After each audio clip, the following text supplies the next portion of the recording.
Dans cette émission, parlez de chez vous. La maison de vacances de Toulouse-Lautrec. Le domaine envié par un roi de France. Savoir dire. Dire où vous habitez.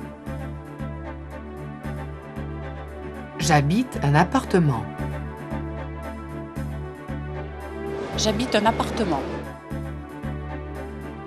J'habite chez mes parents. Une maison. J'habite chez mes parents qui habitent dans une maison.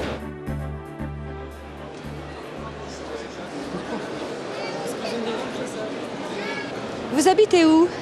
À Paris. Est-ce que vous avez une maison ou un appartement? Un appartement. Vous habitez où? En Bretagne. Vous avez une maison ou un appartement? Une maison. Est-ce que vous avez une maison ou un appartement? J'habite un appartement. J'habite chez mes parents qui habitent dans une maison. Vous avez une maison ou un appartement? Une maison depuis 4 ans, oui. Info. 53% des ménages français ont une maison individuelle. 60% des Français ont un jardin. Une maison de 5 pièces. Maison de 5 pièces. J'ai un grand jardin. Oui, j'ai un grand jardin. J'ai un tout petit balcon. Non, je n'ai pas de jardin, j'ai un tout petit balcon. Vous habitez dans une maison ou un appartement? Un appartement. Combien de pièces avez-vous? Deux pièces. Un séjour et une chambre. Est-ce que vous avez un jardin? Non, un petit balcon. Est-ce que vous avez un jardin? Non, je n'ai pas de jardin, j'ai un tout petit balcon. Combien de pièces avez-vous? J'ai 2 pièces plus une cuisine. Combien de pièces avez-vous? Maison de 5 pièces. 4 chambres, j'ai 2 enfants. Est-ce que vous avez un jardin? Oui, j'ai un grand jardin qui fait 1500 m² en bordure de forêt. Est-ce que vous avez un jardin? Non. Dans un appartement, c'est difficile. Rencontre. Le domaine envié par un roi de France.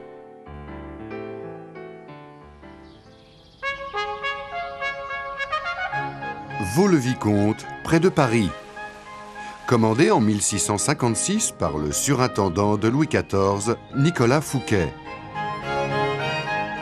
Amoureux des arts, Fouquet voulait démontrer ce que l'on pouvait obtenir avec la richesse. Ici, le jardin classique français est né, conçu par André Le Nôtre. L'extérieur devient alors un art aussi important que l'intérieur. Le présent propriétaire, Patrice de Vaugué, est fier de cet héritage. Le Nôtre et le Vaux-le-Vicomte, qui a été son premier jardin, sont très importants, presque aussi importants que Shakespeare dans la littérature anglaise. C'est une grande nouveauté dans l'art des jardins. Jusqu'à cette époque-là, le milieu du XVIIe siècle, les jardins avaient encore un peu une tradition féodale. On mettait le jardin où on pouvait, à gauche, à droite de la maison. Et puis la Renaissance italienne a commencé à créer des jardins magnifiques dans des paysages un peu plus vallonnés qu'ils ne le sont ici en Île-de-France. Et c'est cette influence qui a vécu en France et qui ensuite a été transformée par le nôtre d'une manière radicale, par l'emploi de la perspective, l'inclusion du château, de la maison dans le plan du jardin et surtout l'emploi extraordinaire de l'eau dans la verdure.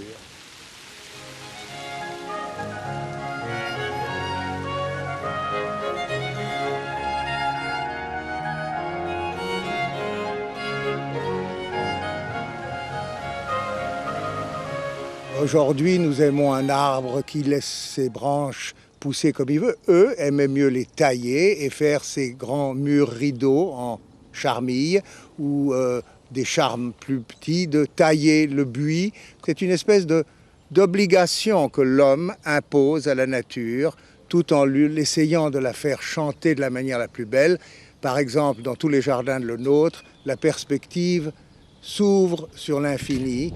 Il n'y a jamais de fermeture au bout du jardin, ni un mur, ni un rang d'arbres.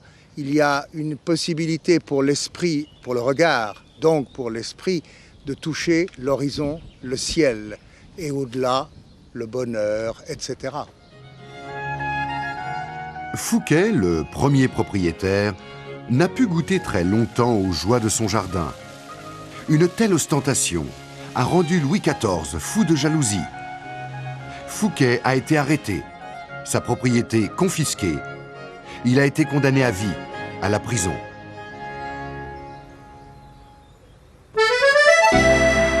Savoir dire. Décrire où vous habitez. Une entrée. Un séjour. Une cuisine. Vous pouvez me décrire votre appartement très rapidement? Il y a une entrée, une salle de bain, un séjour, une chambre, des toilettes, une cuisine et un balcon. J'ai 3 pièces et une cuisine, 2 chambres et un salon. Entrée, cuisine, séjour, couloir, salle de bain, chambre. Au rez-de-chaussée. Un escalier. À l'étage. Au rez-de-chaussée, il y a une entrée, une cuisine, des toilettes et un grand séjour.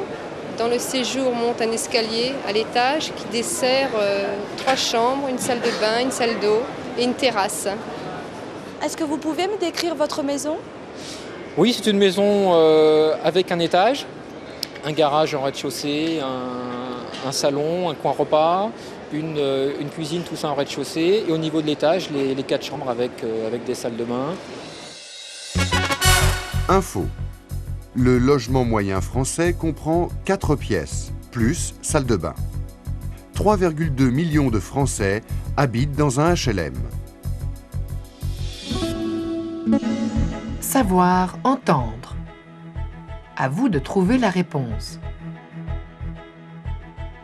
Combien de chambres y a-t-il dans cette maquette? C'est une villa qui est composée de 5 pièces, avec au rez-de-chaussée un séjour, une terrasse carrelée, un coin-feu avec un patio sur la façade, une chambre avec une terrasse carrelée, une deuxième chambre en partie arrière, avec au centre une salle de bain, sur la partie arrière une cuisine, communiquant avec un garage, et un cellier dans le fond, et à l'étage, une chambre donnant sur un solarium, avec une mezzanine donnant sur un vide de séjour de la salle. Compris. Il y a 3 chambres dans la maquette. Rencontre. La maison de vacances de Toulouse-Lautrec.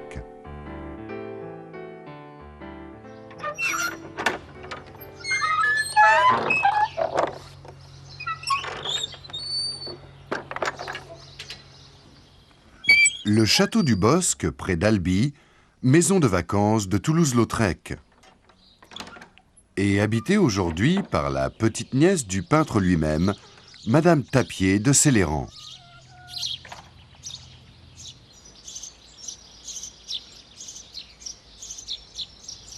Il est toujours revenu passer des vacances au Bosc, se replonger dans cette maison dont il avait été l'héritier. Donc c'est essentiellement un cadre familial. Et je dis toujours, Lautrec n'y a eu aucun des événements majeurs de son existence. Il n'y est pas né, il n'y est pas mort, il n'y a pas eu ces accidents qui ont tellement changé le cours de son existence, mais essentiellement les racines familiales. La maison est ouverte maintenant au public. Madame Tapier de Céléran, qui en est le guide, commence souvent sa visite par la chapelle. Ici même, il a fait le portrait de sa cousine et c'est très heureux puisque nous avons une photo qui nous montre cette scène, prise évidemment pendant des vacances d'été. Lautrec installé avec son chevalet, sa cousine que nous voyons de profil, son oncle penché par-dessus son épaule et son cousin, le docteur Gabriel, qui fait le pitre devant lui, peut-être pour le distraire de l'étude qu'il faisait de sa cousine.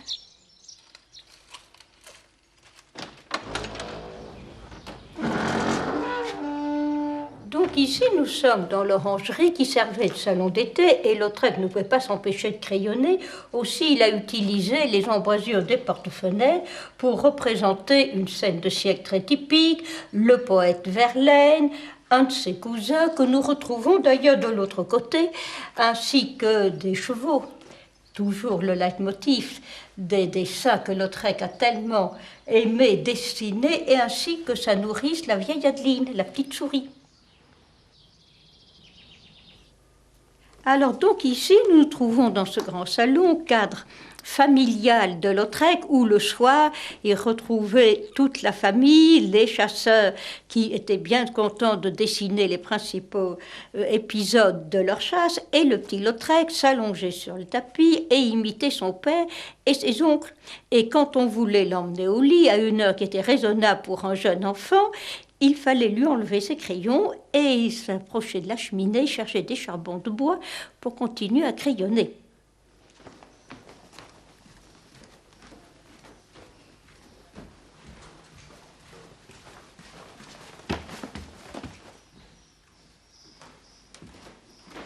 Donc ici, alors nous nous trouvons dans cette chambre occupée par Lautrec pendant ses séjours au bosque et qui évoque son enfance, des souvenirs comme le petit voilier qu'il a fabriqué, sculpté après son premier accident vers l'âge de 13 ans et demi, aidé par son oncle Charles. D'autres souvenirs, le Guignol, mon grand-père nous racontait que quand il donnait la comédie avec ses marionnettes, non seulement il savait les actionner, mais il créait les histoires qui étaient très au-dessus de l'intelligence d'enfants de cet âge-là. Et c'était beaucoup plus les adultes qui venaient rire et applaudir aux histoires qu'il imaginait. Spectacle, humour ont été essentiels pour Lautrec. Deux traits de sa personnalité encore présents au bosque. Il donne l'impression d'être encore vivant parce que du fait que la maison est ouverte aux visites, qu'on parle beaucoup de lui, et c'est justement le fait de s'être transmis de génération en génération ses souvenirs qu'il reste présent dans la mémoire de la famille et on peut dire aussi du public.